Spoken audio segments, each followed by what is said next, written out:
Well, I'm delighted to be here with Representative Khanna from the 17th Congressional District in California. He's a man that represents a very interesting piece of territory in our country because Silicon Valley, basically, so you've got Facebook and you have Google and Apple in your district. And I've been eager, Congressman, for a while to talk to you because I find your positions intriguing. You're a little hard to pin down, which I like, you know. And speaking from the standpoint of Catholic social teaching, you know, famously, Catholic social teaching corresponds to neither of our political parties. It's part of its genius, I think. You know, you can't say, oh, it's clearly Democratic, clearly Republican. It's also a source of ongoing frustration for Catholics every election cycle, you know. So whom do we vote for, Bishop? Right. And we say, well, you know, Catholic social teaching says X, Y, and Z, and A, B, and C, and now you got to make up your mind and conscience. So I thought we could chat about some things maybe in relation to Catholic social thought and then your own thinking on political matters. So, well, that would be wonderful. Look, I am so honored to be here. I remember reading one of your pieces on Christmas where you talked about how we are drawn out of ourselves because of a baby and how Jesus came as a baby. And I just thought, what a obvious but brilliant insight. I never thought about that, you know, having kids, that is something because of their vulnerability, that it draws you to them. And so we tweeted that out, and I'm really honored to be here. Oh, thank you very much for that. And we can't resist the charm of a baby, so God becomes a baby to lure us out of our self-absorption. But I never thought of that before. I mean, even though it's so obvious, it's so sometimes the obvious and then pointing it out just makes you think about the world in a different place, which is why we could get into it. I think it's so important to engage with the religious traditions in the public sphere. And sometimes, I mean, I'm of Hindu faith, and I often say, I wish I had more classes about in the Old Testament, New Testament, just to understand because it's so rooted in American culture. Well, you just tell me before we sat down that Leonard Cass was a teacher of yours at the University of Chicago. Leon Cass? Leon Cass. And then he has that wonderful book on Genesis that's based on seminars he gave there, right, at U of C. It is, and I had 3 quarters on the Genesis with him. And, you know, I still remember certain things, I remember when you know, he talked about Abraham, and of course there's a philosophical and religious part to it, but he said, think about this. You're in your 80s or 90s, and God calls you and says, leave everything you know, and you're going to go and start a new country, and the ambition that takes and the daring it takes. So he taught the Genesis in a way that made you feel that this was about humanity and our ambitions, our greeds, our impulses. No, quite right. That's a great book. Hey, listen, you mentioned your Hindu and Indian background and the fascinating connection between your grandfather and Mohandas Gandhi. Yes. Tell me a little bit about that. So your grandfather actually worked with Gandhi, went to prison, right? He went to prison because of his support for Gandhi. He was younger. He worked with someone called Lala Lajpat Rai, who was part of the Indian freedom movement, but then he went to jail alongside Gandhi in 1942 to 1946 as part of the Indian independence movement. And of course, Gandhi, as you know, famously came up with this idea of satyagraha, which is active resistance, but that's nonviolent, and was heavily influenced by the Gita, but also by the Sermon on the Mount, by Tolstoy.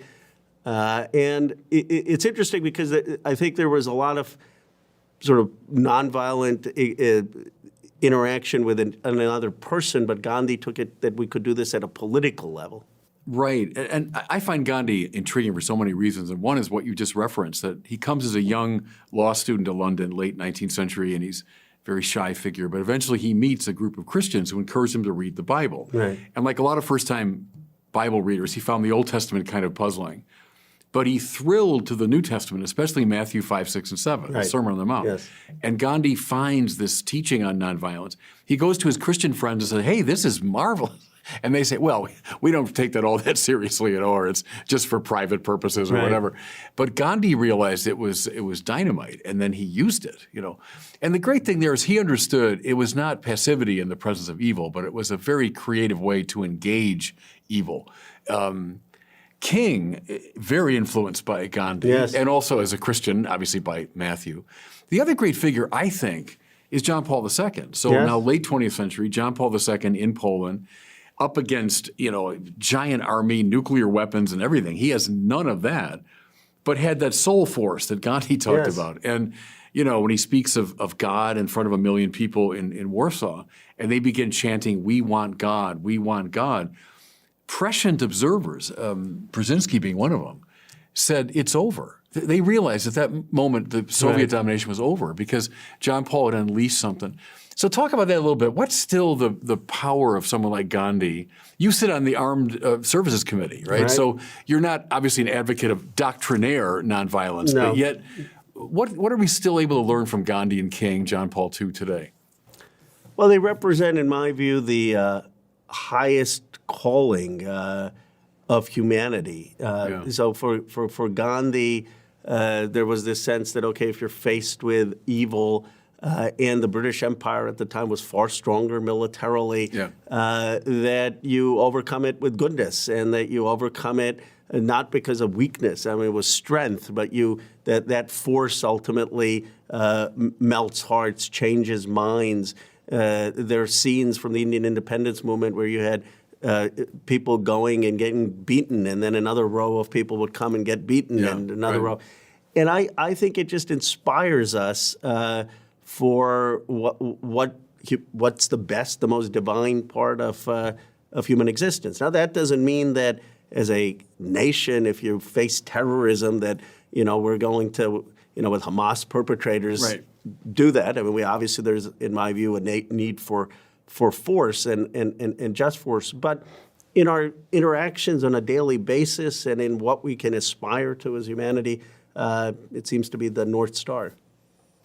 You mentioned at least indirectly, the just war tradition within Christianity. So in the very earliest centuries, you have a lot of the church fathers would advocate practically a nonviolent stance. They would say Christians can't participate in the army and so on. It's Augustine in the 4th and in the 5th century who articulates the just war tradition. It's completely misconstrued if you see it as some kind of a warmongering move or an encouragement to war. Just the contrary. Augustine accepted what he called the metaphysics of peace, but he felt that within a fallen, conflictual world, sometimes all you can do to battle gross injustice is to resort to warfare. But he set these, very stringent limits to it. If you apply the Catholic just war criteria, it seems to me, it's hard to find a just war.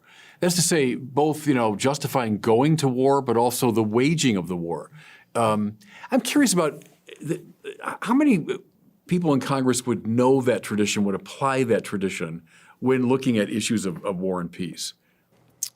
The just war tradition. I'm just I think there are people who would know it, not obviously to your depth, but would understand that that there are deep ethical principles involved, that we shouldn't just be rushing to war. There's probably been a reflection now, actually, in both parties, that over the last 20 years, the United States has gotten into wars without full deliberation, and that there should be more restraint and more thought in how we conduct war and what the human toll is. I mean, I do think on matters of war and peace, people really struggle with it, even if they don't know the tradition. I mean, members do understand the gravity of it. I mean, we're struggling with it today in what's going on in the Middle East and in Ukraine. Right, because proportionality, discrimination are two key elements when it comes to the waging of war. There's got to be a proportionate response, but also a discriminate one. We make every effort to discriminate between combatants and non-combatants. And one of the criteria on the way to war is last resort. I've always been struck by that we've exhausted every other means before we get there. And so the social teaching tradition of the church keeps us from rushing into, armed conflict. But anyway, I think it's very important that we keep those criteria in mind as we think through, those issues. And I think this is one of the important reasons that we need faith informing politics, right? Because otherwise, someone hits you, someone strikes you, the human response is you want to strike them back. And what faith at its best does is makes us pause and think and say, well, what is the ideal way to live? And that doesn't mean we can always live the ideal way in a, as you put it, fallen world, but certainly it should help shape the action and give us pause, at least give us some sense of deliberation.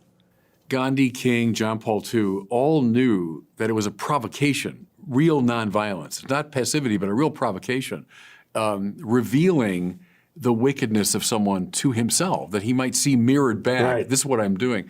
There's a famous story of John Paul in Poland when General Jaruzelski, who was in charge of Poland at the time, greeted the Pope at the airport, and he had his notes for a little speech, and he stood there and he was trembling because he realized the power of this man, And they say John Paul listened to him very politely and then commenced his own speech. But before he did, he took his papers and he held them out like this, saying, like, I'm not afraid of you. And indeed, that was the case. I mean, he had more power than Jaruzelski did. Right. And I wonder if we Christians understand that, we believers understand that, the spiritual power that we do wield, Anyway, go ahead. I think probably not as much as certainly as Gandhi or King or John Paul did. But that's if there ever were a time that this country needed spirituality, it's now. We're so broken as a nation. I mean, you look at the insults we hurl at each other on television. You look at the anger, and there isn't a sense of common purpose. There isn't this sense of where are we headed. And at its best, America is a nation of ideals, of a nation that represents the best of human values. I wasn't a supporter of Ronald Reagan's ideology, but when he would talk about a shining city of the hill and what America could be, that it sent chills for America. And that's the sense, I think, that we have lost. And having spirituality deepen the conversation and also have some humility. Because if you believe in a higher power, then you probably think you don't have the monopoly on the truth. Let me pursue that with you a little bit, because you mentioned Tocqueville in some of your writings and speaking, and he's kind of an intellectual hero of mine. I would take his main point to be a democracy can't really function, much less flourish, without some undergirding philosophical or religious point of view. So the institutions of a democratic society, both political and economic, are fine in themselves, but they won't really function properly unless the entire society is suffused with a religious sensibility, right? Here's something I've noticed in the years I've been following politics and reading. When I was a young guy, you'd read people on the left politically. They weren't anti-religious. And go back to like my father's heroes. My father's heroes would have been FDR and would have been JFK and Hubert Humphrey and LBJ, right? I can't think of any of those figures as being anti-religious or anti-spiritual. What I've noticed in the last, let's say, 30 years is the left is becoming increasingly hostile to religion. Not even indifferent to it, I mean actively hostile to it. And that worries a lot of us because of the Tocqueville principle. I get it. Religion, like anything else, needs to be criticized, and religious people do and say bad things. I get that. But you can't dismiss religion out of hand as something, primitive and irrational. Think of the new atheist critique from, 20 years ago. But I found it's come into the left as a kind of unsavory element. So talk to me about that, because you just mentioned the importance of the spiritual in a political conversation. Well, I think it also is important to move people, right? I mean, it's not accidental that King's language is Christian in so many ways. I mean, he says we don't want a thing-oriented society, a people-oriented society. It's not accidental that Gandhi appeals not just to the Bible, but to the Gita and to Hindu faith and to Islamic faith, and because people ultimately aren't just material things. We have higher aspirations, and to touch that, whether it's a sense of patriotism or even higher, a sense of what your obligations are to something beyond just your human existence, is deeply what moves people. So to say that, okay, we're not going to have that conversation impoverishes our ability to have a politics. Now, it comes from this fear that we want to have pluralism in this country, and so I think that the fear was, okay, are we just going to have one faith? But I think America has always, in my view, been a nation of many faiths, and you can celebrate that. And we can create space for that. So, I'll give you a very go ahead. childhood story. When we were moving into to Amsterdam Avenue in Holland, which was one of the neighborhoods. I was born in Philadelphia. We were moving there. There was a bit of chatter in the street in Bucks County. The Khannas are moving in, and we figured out, what was going on, and that someone said, well, on Christmas Eve. We put candles out, and now are we going to have a house that doesn't have the candle lights out? So my parents kind of laughed, and they said, of course we're going to put the candle lights out. We grew up celebrating Christmas doesn't diminish our own faith tradition, and we did that, and we celebrated, and people on the street celebrated Diwali and were curious. And I think that there has, in my view, having a robust engagement with people's faith is a better way than telling people don't have faith in the public square. Right. And is it possible to have a religious argument in public? And I use that word argument on purpose because I've been saying for years, it looks for a lot of people like there are two options. Either there's just interreligious violence or there's total privatization. Just don't talk about religion. And I would say, no, there's a middle ground, which is robust religious argument that can come out into the public space, not violent, but intellectually engaged. Why couldn't a Hindu and a Christian and a Jew really talk about, and without abandoning their own traditions, but talk out of those traditions and try to find some common ground? My second observation there is in the Catholic tradition, we talk about the natural law tradition. Right. So you might say underneath, most of the great spiritual traditions is a deep moral sensibility, and that we can find a common ground. Someone like John Courtney Murray in our tradition argued out of that perspective, and that we abandon that at our peril. And then it moves into just a complete either indifferentism or just squabbling in the public square. So, is there a moral consensus that our country can find, call it the natural law consensus, or some fundamental moral sensibility? Or are we stuck with endless squabbling at that level?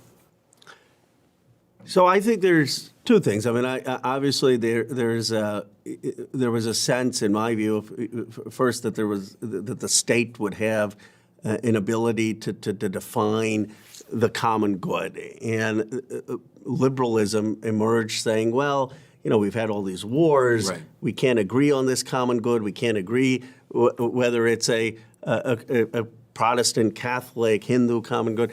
And so we're going to agree to some basic principles. And those principles are to keep the country safe and have people have individual rights.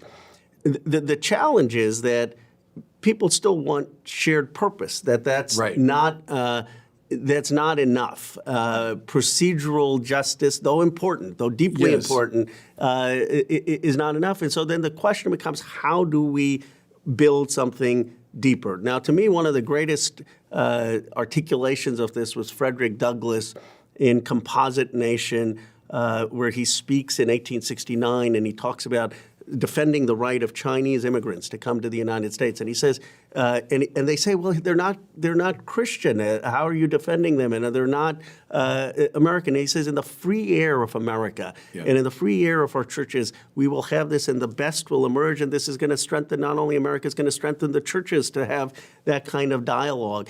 And to me, that sense that pluralism doesn't mean lowest common denominator. Yeah. Pluralism means challenging your ideas, having something thicker, and still having some thicker conception for America that takes from the best of these. Yeah, and that's the question, that thick description of the moral life.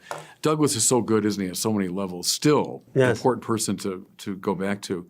The question of how do you find it? How do you articulate it? How do you find the sense of common good without endless conflict? But that the political should be informed by it. What I militate against is the privatization of religion, which I've seen advancing in my own lifetime. I get wanting to avoid violence, but I don't think it should move in the direction of privatizing it. Christianity cannot be a private religion. Right. because we're salt of the earth and light for the world, and we're the city on the hill and all that.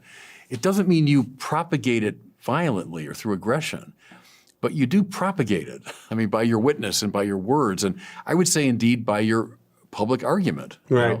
So I try to find that And space. do you feel that people feel judged or censored or not allowed to have that kind of perspective? Going to a town hall, making a religious argument, do you think it's? I think I think increasingly in our society that's the case, and even the suspicion of Christian symbols, and as you were talking about, Right. religious symbols in the public space.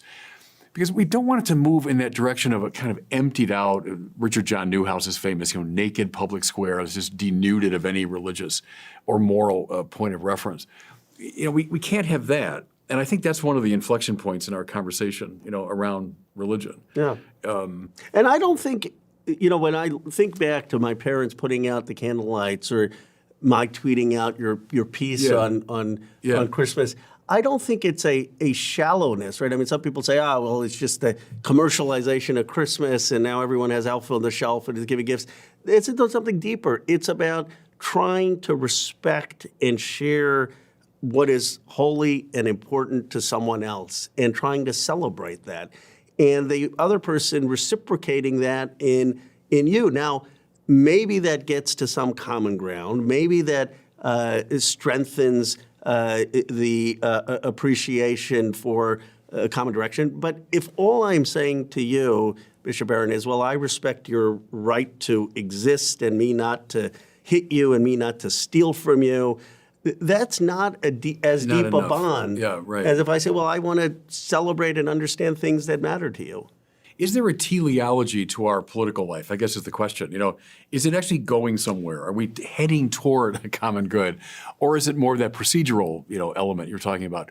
Is it merely protective or directive? That's, I think, in terms of classical political philosophy. Modern political philosophy tends to say the purpose of government is protective, to protect our rights, protect us from, violating each other's rights. But classical political philosophy, Aristotle, Plato, Cicero, Aquinas, would be directive. The purpose of government is to direct us towards some clear sense of the common good. Now, I know that shattered at modernity of the Enlightenment, that consensus around the common good, And we're the inheritors of that moment, it seems to me, that shattered. So we're left with a kind of proceduralism that's good, but not enough, as you're saying. So that's what we, I think, all need to think through in a fresh way. And then we're always haunted by the specter of violence. The minute you're talking about here's the common good, here's the good that we should all be seeking, and someone goes, well, I don't agree with that. And then that's my point about argument. Well, can we find a place to argue about it anyway, publicly, without killing each other or without falling into complete polarization? To my mind, that's the central struggle maybe in the political life today. I completely agree with you, and I think what our nation is trying to do is unprecedented. I mean, there has never been a cohesive, multiracial, multi-ethnic, multi-religious democracy on the face of the earth. And so we're trying to do this. And it's not enough to just have procedural justice. We want to have a common good, right? A nation is not, when people say America is just an idea, well, yes, it's an idea in the Constitution, but it's also the Revolutionary War, and it's also the blood spilled in the Civil War, and it's also World War II and the Cold War. It's stories and events, and a nation isn't just ideas. And so we need to have this common sense of a nation, and yet we have all different folks and different faiths and different traditions coming in. Where do you have a common purpose? I mean, at the very least, it should be, in my view, the engagement and respect of each other, and listening and thinking and the humility. But then, how do we build this purpose? And in my view, becoming a cohesive, multiracial democracy is probably a civilizational achievement for America.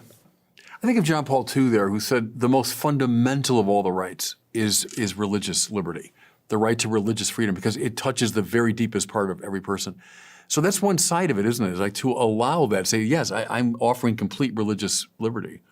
But then within that context, religiously free people coming into a shared space and having a real conversation with each other. That's the next step. If we just say, okay, we're all free and I'll let you be, you let me be, then that's not enough for a cohesive society. But now can we enter this common space and really talk to each other? So anyway, I think we're not going to solve that today, but I think that's the issue. And do you think it is, do you find leaders, without making it partisan, who are on either side, who are able to speak in a spiritual sense to give common direction, purpose to America? Not nearly enough, no. I would say that I don't see that in the public conversation. Because King did, right? King did, absolutely. King did. And look at the top leadership of the civil rights movement was religious. They weren't just part of it. The top leadership was. Is that the case now? I don't know. I don't think so.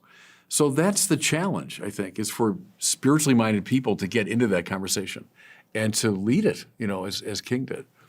Hey, let's talk a little bit about economics. So that's really your background and what you studied, what you taught at Stanford. It may sound more coherent on the economics as opposed to philosophy. You're plenty coherent on philosophy too. But we'll move into your wheelhouse. As I read you on these economic matters, you seem to be a great advocate of a kind of targeted investment in the economy so as to stimulate it and make it stronger and to make it fairer and to draw more people into it. And that strikes me as congruent with Catholic social teaching, which favors the market economy. The Catholic social teaching doesn't like the word capitalism, rarely uses it because I think it's so loaded. Right. It uses the term market economy, which it sees as the economic correlate, I think, of a free political environment. So how do free people engage economically through the free market?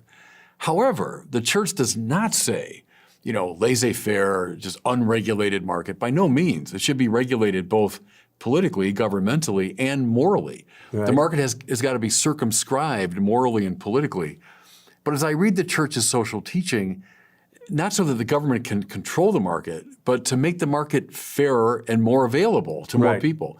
Talk about that a little bit. I just find a certain point of contact with your own thinking on economics. Well, I love how you frame that about how do we shape the market, because that to me is the big question. I mean, obviously, there's a value in the market of freedom. You don't want, if I want to have some interaction with you, I don't need to go to the government to get every interaction approved. But what has happened is, what if you have a society which is just transacting, and it so happens that in my district, you now have $10 trillion of value. And by the way, all this capital is going to China because they have the lowest wage labor there.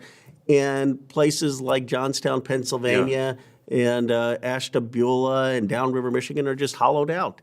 And you have no ability for those folks to engage in that transaction. And so to me, the market has to care about community, has to care about place.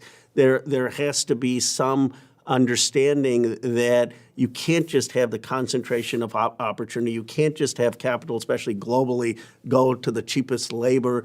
There have to be certain standards, and there has to be certain economic opportunity for people who want to live in the place that they call home. They may want to, we just think people are actors in a market. And so you're saying to someone, okay, go get retrained, go move. Well, what about their home church? I want to stay here. What about their family? What about their community? Why are those not also important values? And I think this has been another source of the polarization in our country. One is the challenge of figuring out a common good, but the other is that some people have a much better chance of economic opportunity than others, and depending on where you were born. You're finding common ground with Republicans too on this, aren't you? I am. With Marco Rubio. With Marco Rubio. Tell me about that, your kind of collaboration with him on this. Well, Marco Rubio, to his credit, and if you ask us for the diagnosis of the problem, it's almost identical. We said, look, there's been the hollowing out of manufacturing in this country. I don't know what we were thinking in terms of going from the biggest exporter of steel to now the biggest importer of steel. 9 out of the 15 steel plants in China. Rubio would say the same thing. And town after town, losing industry, and we didn't do anything. If you go to these communities, there's a sense of betrayal, of anger at both the whole political system. And so what Marco Rubio and I are saying is it's okay to have a strategy of economic development. Every other country has that. That doesn't mean that we don't have the market. That doesn't mean that we don't have private sector. But our government, which is the most powerful institution ever invented in human history, should care about making sure that communities have economic opportunity. And we should care that the critical modern industries are here and that America be a manufacturing superpower, an economic superpower. It's not just Rubio. I've worked with people like Mike Gallagher on this, who's the chair of the China Select Committee. I mean, this is, I think, one hopeful strand for the United States. And this, I'd love your thoughts, Bishop Barron. If it is hard for us to have a thicker conception of the common good, right? But Marco and I agreeing on issues of abortion, where I'm, just candidly for reproductive rights. I don't want to mischaracterize however he wants to characterize his position on that. If those are hard conversations for us as a nation, how can we find common ground at least on the economics? It's maybe not at the highest plane, but building us as a superpower on manufacturing, building us economically. Can we at least find some common ground there that starts to move this country in a place where we can push for our convictions on issues where we disagree, have a robust debate, do it respectfully, but also at the same time not be paralyzed? Yeah, well, I mean, first of all, for Catholic social teaching, a healthy economy is a high moral value. So a healthy economy is producing jobs and helping families and helping a nation develop and creating wealth and all of that. That's a moral consideration. John Paul II said that the Catholic social teaching is key to the new evangelization. So if you want to evangelize, one way to do that is to make a moral commitment to improving the economy. So no, I think I'd be with you there. And hasn't Marco Rubio called his position a common good conservatism? Right? He has. So a conservatism, but it's not a libertarianism or not a, kind of just free market anything goesism, but rather one that's directed toward the common good. And you sound in some ways like Ronald Reagan. I hope you don't see that as an insult, but I mean, Reagan, who certainly would have favored, keeping business here and making it stronger, and he not did simply with Semitech, with the semiconductor industry, right. and obviously, I have ideological differences with him, but I'll tell you the one thing that Ronald Reagan had when he gave the speech that if you go to Japan, you as an immigrant, you can't be Japanese, and if you go to France, you can't be French. My parents came here as immigrants. I was born here in Philadelphia in 1976. My wife often jokes saying, you take credit for that, but you had nothing to do with your birthplace or year.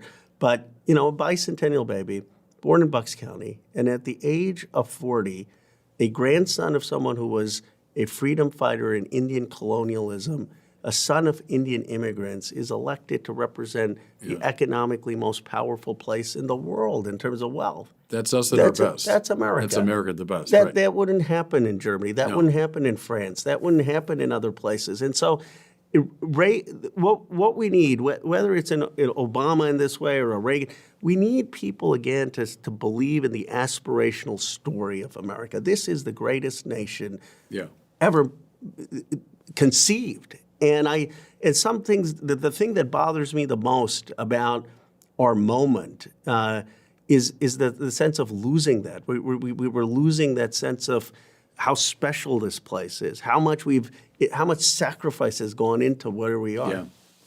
Hey, can I ask you something with the American ideals in mind? This famous debate today between what I call equality of opportunity versus equity of outcome. So in a lot of the woke debates today, there seems to be a stress on equity of outcome, that we need to just, render the whole society racially or in terms of gender or whatever it is, ethnically equal. And I've always stood on the side of more of the classical liberal position of Thomas Jefferson and I would say Martin Luther King. Right. It's not equity of outcome that we want, it's equality of opportunity. Right. That's the great American ideal. And equity of outcome, in fact, would call for an extraordinary manipulation of the society, an extraordinary intervention of government and into the economy and all that. Help me with that. Bill Maher asked Bernie Sanders that question. Is it equality of opportunity, equity of outcome? And Sanders said it's equality of opportunity. And I thought, good. Give me your thought on that. Yeah, no, I'm obviously for an equality of opportunity. I mean, people should have the basic health care, education to make a life. But then if you had equality of results, that would mean that everyone would be making the same amount of money and have to be in the same houses. And or 51% should be women in every aspect of life, and 10%. That's not respecting a person's individual initiative and ambition. Where I think it becomes more challenging is, let's say, equality of opportunity requires people to get to a 5, right, in a race. And some people are starting out at a 2, and other people are starting out at a 0 or a -2. Then the question for a society becomes, do we do more to help the person at a -2 to get to the 5? And that's been the affirmative action argument for a long time, right? And as far as it goes, I think fine. But it's and I think that. And I wish we could have that honest conversation in good faith instead of where people are saying, look, we don't want inequality of outcome. We want equality of opportunity. And then let's discuss where that is and how that is. But it becomes so politicized that you can't do that. Yeah, no, fair enough. I wonder if this question will get you in trouble with your own constituency. But another part of Catholic social teaching, which I think is congruent with your thinking as I'm understanding it, Catholic social teaching doesn't like hyper concentrations of wealth and power. Yeah, that's interesting. Look at G.K. Chesterton, who's an intellectual hero of mine. And he proposed back in the early part of the 20th century a system that he called distributism. And he saw it as in between socialism and a pure capitalism. And the idea there was distributing wealth. Right. Now, not through the mechanism of the government necessarily, but finding ways to distribute wealth and power throughout the society. And look at his disciples, C.S. Lewis. Tolkien is a good example. You know, that a suspicion of a hyper-technologized capitalism that rapes the environment and all that. And they favored a breaking up of, think of like Saruman in The Lord of the Rings, kind of controlling everything. And that's the tradition that's coming out of Catholic social teaching. So as you said, you've got in your own district some of the greatest hyper-concentration of wealth and power in the history of the human race. So let me ask just provocatively, should there be another Teddy Roosevelt? I mean, to break up these trusts, should we break up Google and Facebook, and why not? Well, some of them, I think Facebook we should have, because they've concentrated Instagram and WhatsApp that should have been separate and having competition. And I've supported stronger antitrust enforcement on these companies so that they're not able to abuse their platforms, and there are definitely antitrust violations. But I think it's going to require something beyond just antitrust, because let's say you had, and I'm not saying it's we shouldn't consider it, but let's say you had 3 Googles all in Palo Alto, and you then had 2 different Apples, and you had 4 different 3 different Facebooks. And you have the AI revolution in my district. That's not going to do much for people in Youngstown, Ohio, right? And so I think the harder challenge is the internet was supposed to be distributed, and it ended up being concentrating. And how do we now intentionally figure out incentives to distribute the economic opportunity and technology jobs? And that's what I've really been pushing, with getting Google to partner with community colleges, historically black colleges, Hispanic institutes, and rural communities. So antitrust, I would say, is one quiver, but not the whole solution. Yeah. Let me ask you this. Another, I think, instance of a hyper-concentration of wealth in our society are the universities with these staggering endowments. Look at what's Harvard? It's like $50 billion, something like that. Yeah. I mean, part of me is at my Chesterton side, my Catholic social teaching side, said, give me a break. Why any university would need a $50 billion endowment? And to be fair, Notre Dame has a $20 or $25 billion endowment. Is this a good idea? Should there be that much wealth concentrated in these universities? Heck, for $1 billion, how about start a university in Africa? How about start a university in, you know what I'm saying? Is that another example where I don't know who would do it, but somehow break up that extraordinary monopolizing of wealth? Well, I would say this. I mean, there in some ways, I believe that higher education and universities, and I welcome your view on this, is it has been a huge asset for the United States Sure. of America. Yeah, sure. And that these universities have produced research, but they've also produced a sense of openness and scholarship at its best for the country. The challenge has become, I think, some of it the gamesmanship of people contributing to these places to be on the boards or to get their kids in, and that needs to be cleaned up in terms of what to do. And then, and naming buildings, I mean, there are probably other better uses of people's free money. It's for them to decide what they want to do, but there are probably better causes than just giving all of your wealth to your alma mater to get a building named. I'm reluctant to go after universities because I will say this. I think that there has been anti-intellectualism at the basis of some of the critiques of higher education, in my view. I mean, look, I think the country did a terrible disservice to people who didn't go to college and hollowed out the manufacturing, hollowed out the middle class. But the flip of that shouldn't be, okay, we don't need PhDs, we don't need graduate students, we don't need college degrees. I think there's got to be a balance. Thomas Piketty is, I don't agree with all his conclusions, but he has this great research that in the 1950s, almost 80% of Americans were going to high school compared to 30% in Europe. It gave us this huge advantage. And so I do want us to still invest in education in all forms. Yeah, no, I agree with that, of course. But something I found encouraging, actually, in my experience in recent years, the number of kids who are saying to me, when I'm not going to college, I want to become a plumber. Right. I want to become an auto mechanic. Which is fantastic. I'm like, yeah, and I say, terrific. A, you'll make a lot of money, Yes. I'll tell them.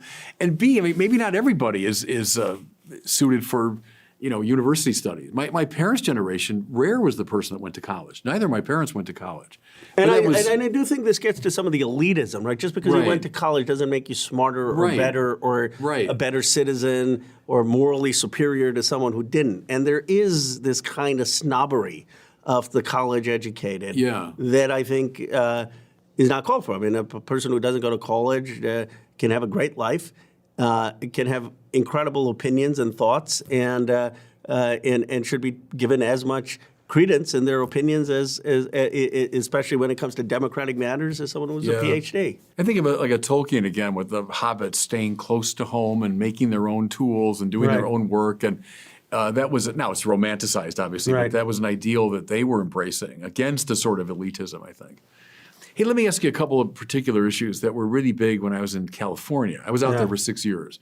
I lived in Santa Barbara. I was auxiliary bishop for Los Angeles, so I came to know Southern California. The homeless issue got demonstrably, visibly worse in the 6 years I was there. Right. It was bad enough when I arrived in L.A. It was much worse when I left. Yeah. As I looked at it over those years, I couldn't find a politician that was able to deal with this or had a reasonable solution, and it got worse for sure. Give me the Ro Khanna, I know I'm oversimplifying, but give me 3 steps you would do to deal with this problem, which now it's all over my city here, Rochester. Yeah. It's all over the country, homelessness. Help me with that. It's a huge challenge in California. First, you have to acknowledge that. Right. And partly it comes also where you have high wealth concentration, because when you have a lot of wealth production, people bid on the housing prices go up, it makes it harder for people to afford rent. So if you look statistically around the country, places which have high wealth generation and disparity end up often having significant housing problems. So what are 3 things? One, California didn't build enough housing. We were just too restrictive in some of the zoning. And that was a big mistake. Don't copy California's build housing policy. We should be building a lot more housing, not just affordable housing, but housing in general. The second thing is make sure you're intervening before someone is evicted in terms of providing assistance. People say folks have an addiction problem, mental health problems. There are a lot of people who have addiction problems and mental health problems who are housed, and that's much better than before they get evicted. And so I would have a program of aggressively monitoring people who are on their feet and making sure before they get evicted they have some assistance. And then the third point would be really having more mental health and wellness and counseling in communities. And of course, gets back to Tocqueville, right? I mean, one of the reasons Tocqueville said you needed religious institutions. He said in a place where you have freedom, freedom could go to licentiousness. We may not have any order, and we need family and community and religion to give our life some social purpose, so it's not just our own whims. And in a society as complex as ours, we want religious institutions, others to do that, but we also want mental health wellness centers that give people an opportunity to get back on their feet. Those would be the three. Yeah, no, I appreciate that. It's just been such a intractable problem, hasn't it? And, it really has. I look Democrat, Republican, look across the spectrum, and we just don't seem to find a solution.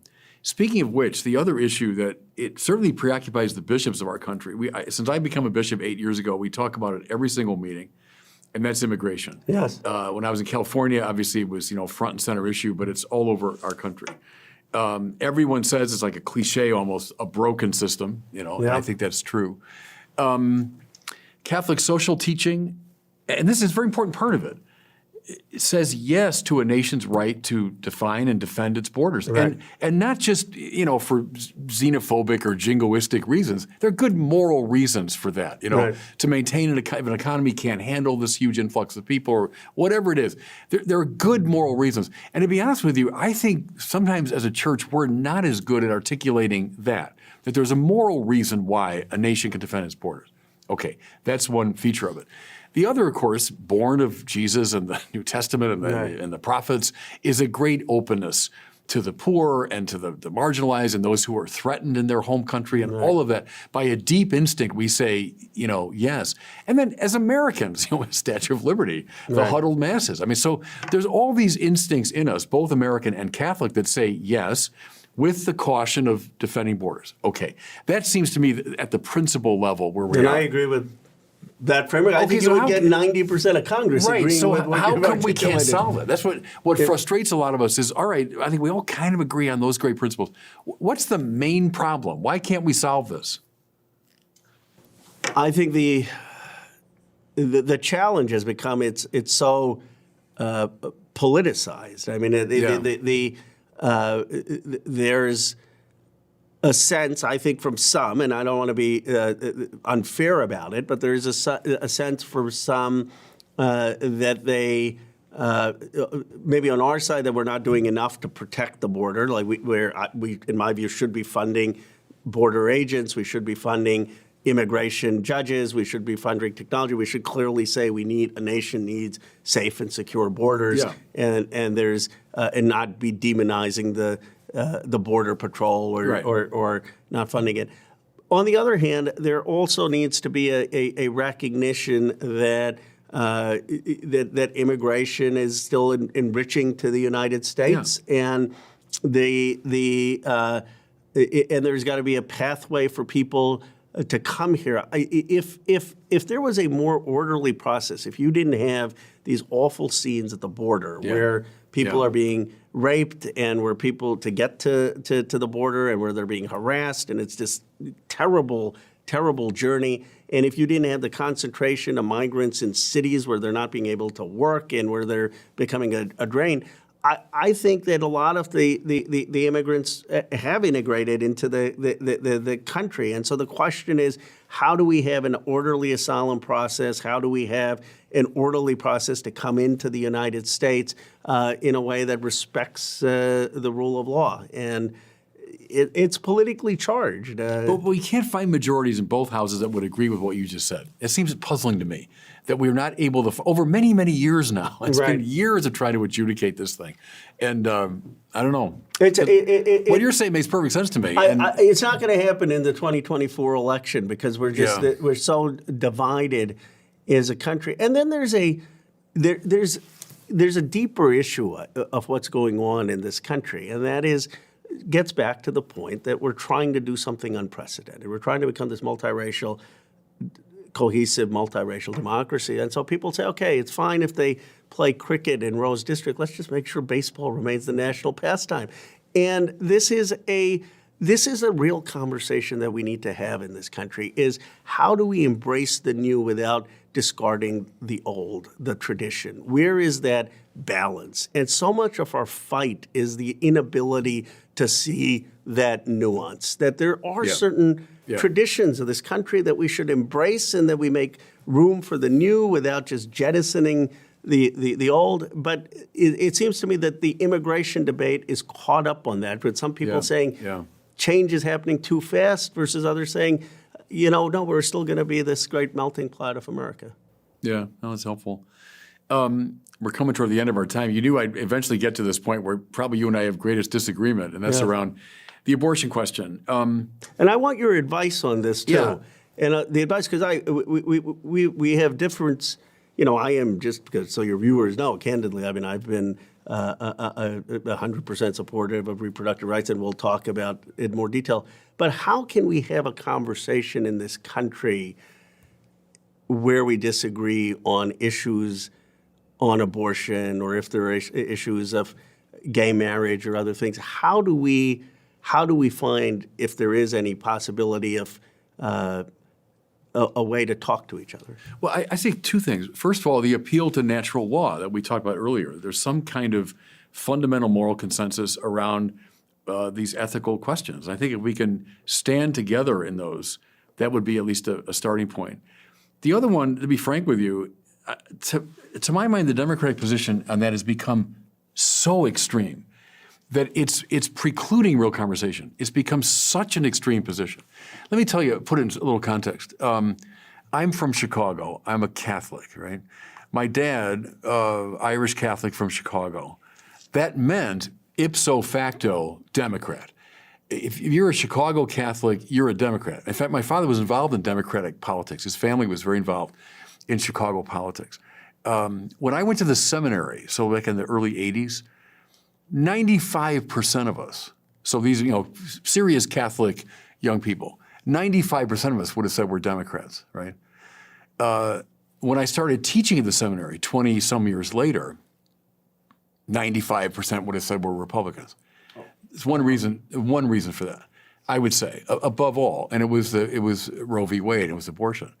As I've watched it over the years, I'm old enough to remember as a little kid, Ted Kennedy was pro-life, Jesse Jackson was pro-life.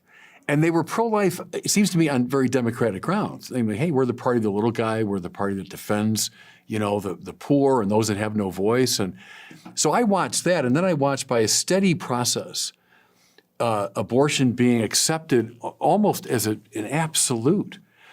I remember vividly Mario Cuomo, 1984, right, at Notre Dame. I was in my mid-20s then. And the anguished Mario Cuomo, I'm a Catholic, and so of course I'm against abortion, but yet with, reluctance, but accepting the exigency of it politically, I will support it, but I'm a tortured soul, right? And I'm privately against it, but publicly for it. And of course that was picked up by Democrats, Catholic Democrats, for the next two generations.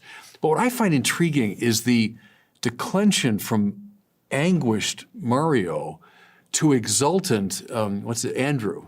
So when Andrew Cuomo in New York, when they passed a law that makes abortion, universally available up to the moment of birth, they're lighting up buildings in New York and jumping with celebration. For a lot of Catholics, it was like, come on. I might give a certain benefit of the doubt to anguished Mario, but exultant Andrew, it seemed like it had gone to such an extreme position that it's all on one side, and that it's precluding the possibility for real conversation. I've said to friends of mine in Washington involved in politics, give us a little bit. I said, how about we limit, third trimester abortions? Oh no, that could never happen. How about partial birth? Why don't we limit that? Oh no, it would never pass. How about born alive? Oh no, we couldn't do that. And I'm like, well, then what the heck? I mean, how can we even have a conversation if the position has become so extreme? Anyway, end of speech on that. But that would be, from my perspective, as someone born and raised a Democrat, but who experienced extraordinary difficulty precisely over this issue. And you think this is one of the big issues that Catholic Democrats just sociologically left the Democratic Party? Yep. Oh, I do. I mean, look at who was the last pro-life Democrat? Dan Lipinski, whom I knew in Chicago. hounded out of office. What about, I mean, I know you may push back on this, but the framework at least in my state in California is that you can have an abortion up till viability, and then after that, it's an exception for the health of the mother in that circumstance, which is very, very rare. I mean, it's not a common thing that people are doing. And now my view is that decision should be for the woman and her doctor in getting that health care. But I think the challenge is that we also start to talk about these exceedingly rare cases that then become the conversation, where that's not the majority of abortions, or by any stretch, probably less than 1 or 2% that are taking place. Well, let's say even if that were the case, that it's still a lot of babies being murdered from our perspective. Right. And how is that ever acceptable within a decent society? So that's, and now that the thing has moved to the state level after the Dobbs decision, okay, good. I'll take any restriction I can get. I mean, so if Democrats are willing to say, look, we'll restrict it here or there, great.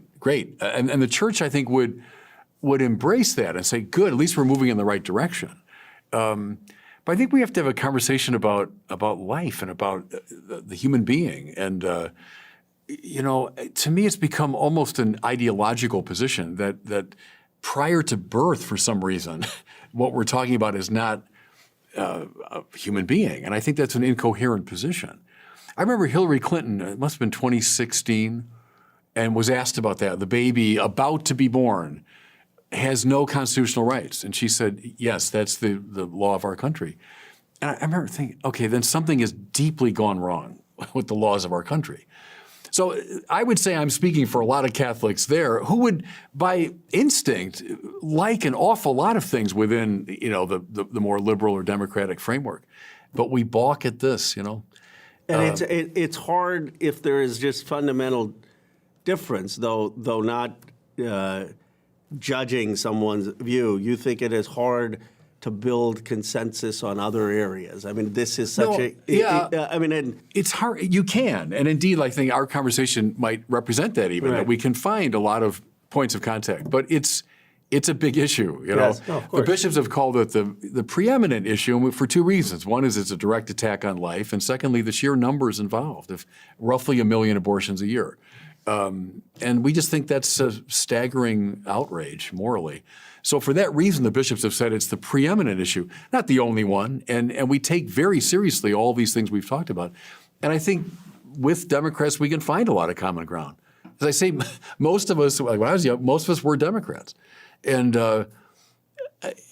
this has been, a very tough pill to swallow, Well, it's a challenge for the country, because obviously this is I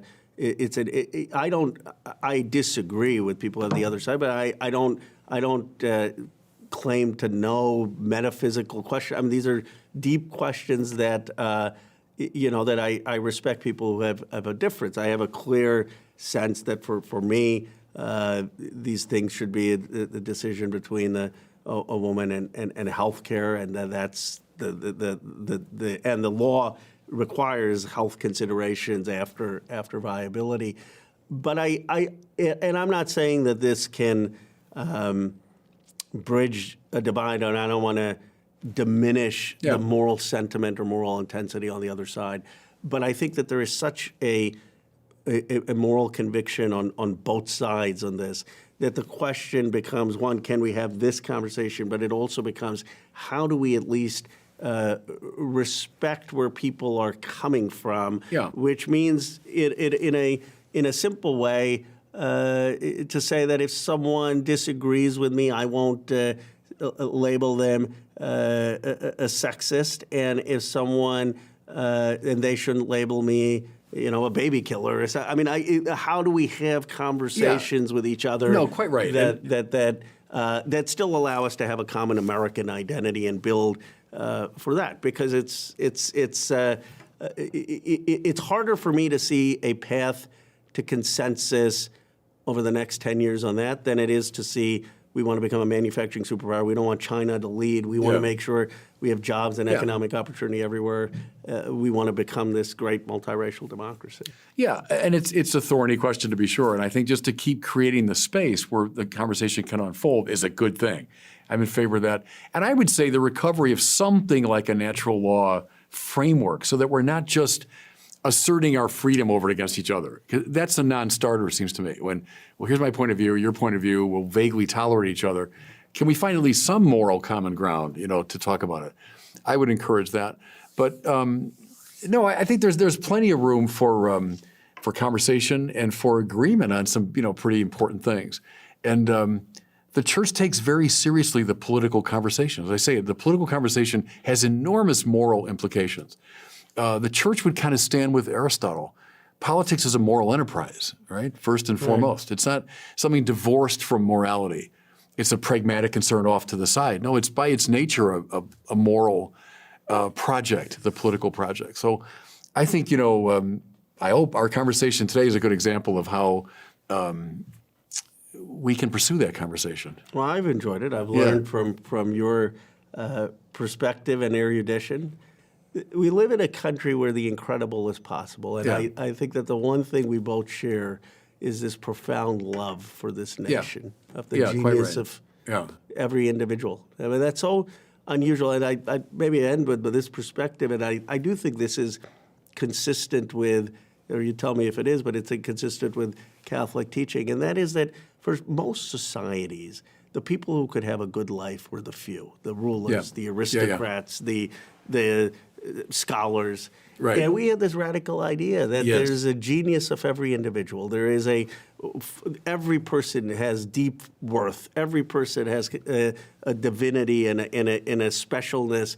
And that's a uniquely American concept. And that's what makes this country exceptional, so unique in my view. Yeah, no, the possibility of really distributing wealth and power so it's not just in the hands of a few. Yeah, I think that's exactly an American and a Catholic ideal at the same time. Congressman, thank you. A delight talking to you today. I really enjoyed it. Thank you for God bless having me. Thanks. Thank you.